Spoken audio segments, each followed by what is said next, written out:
Gold Digger's just a game or a new weapon to defame women.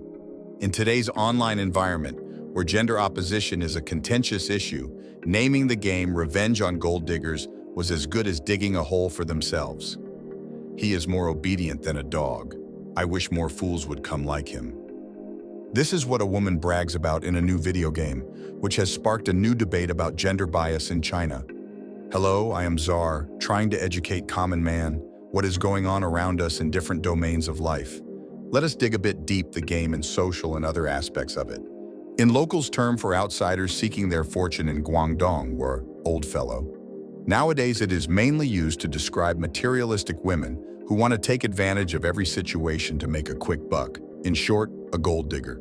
In the live-action game Revenge on Gold Diggers, male players play characters who fall into the trap of cunning women who are after their money, and the man's reaction determines the course of the story. Producer acknowledged that love is a complex topic, but said the game's scope naturally limits how deeply it can be explored. Still, the game chooses to address it, however briefly, rather than ignore it entirely. The game topped the sales list on gaming platform Steam within hours of its release in June, but was quickly met with controversy. Some accused it of reinforcing derogatory stereotypes against women, while its supporters said the game warned people about emotional fraud. The criticism was so intense that the very next day the game's creators quietly changed its name to Emotional Anti-Fraud Stimulator.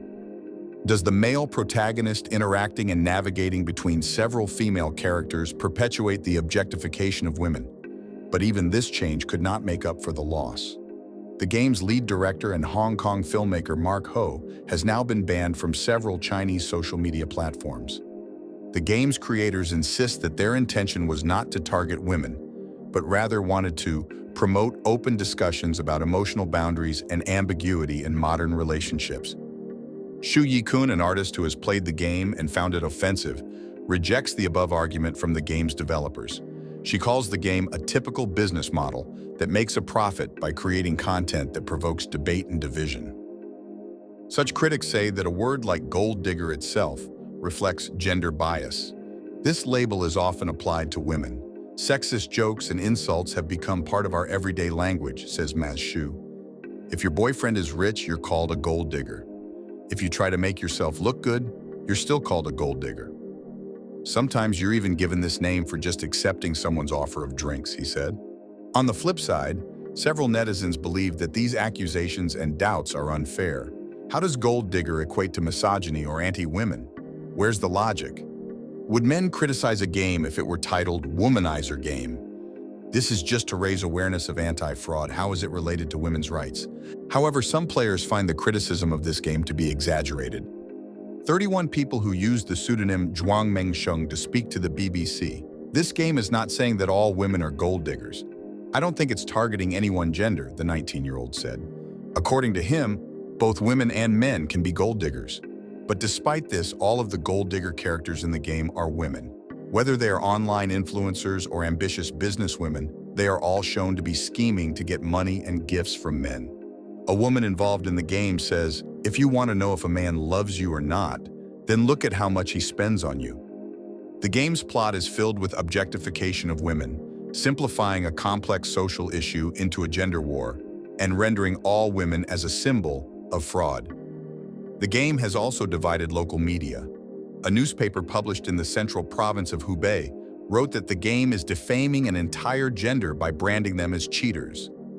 But Beijing Youth Daily praised his creativity and cited the National Anti-Fraud Center, which noted the financial impact of emotional fraud.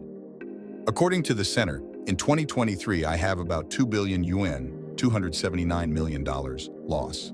In his editorial, he wrote, "It is imperative for us to stop emotional deception immediately." Despite the controversy, the game's sales have continued to grow.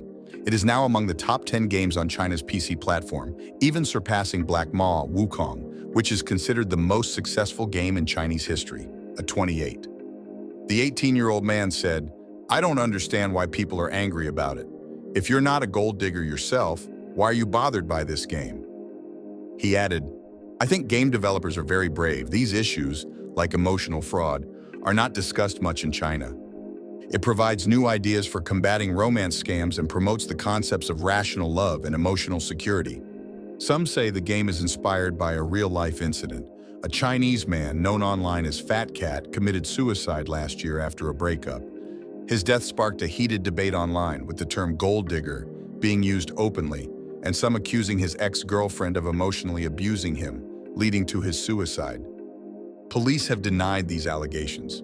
Some women who spoke to the BBC are concerned that the video game reinforces gender attitudes in China, that women's place is only in the home, while men are seen as breadwinners. That's why having a good marriage is often considered more important for a woman than professional success. The male-dominated Chinese Communist Party also supports this idea.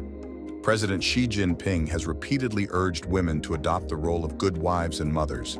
The government is also cracking down on activists who demand gender equality. "I think such games fuel hostility between men and women," said a woman who asked not to be named. The controversy sparked by the game is a microcosm of the current gender divide in China. Both men and women feel they are the underprivileged ones, desperately trying to prove they are being bullied and exploited. Do gender issues hold the key to gaining traffic, or are they a creative minefield? Does the ensuing debate help promote gender equality, or does it exacerbate divisions and conflicts? The game, Revenge on Gold Diggers, is not the first incident to ignite a gender war, and neither will it be the last straw to stop related controversies on the Chinese internet. Question is it portraying women as an inferior gender who have to please men for their livelihood?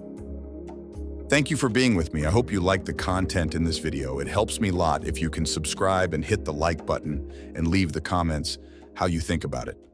Enjoy and have a good time till next.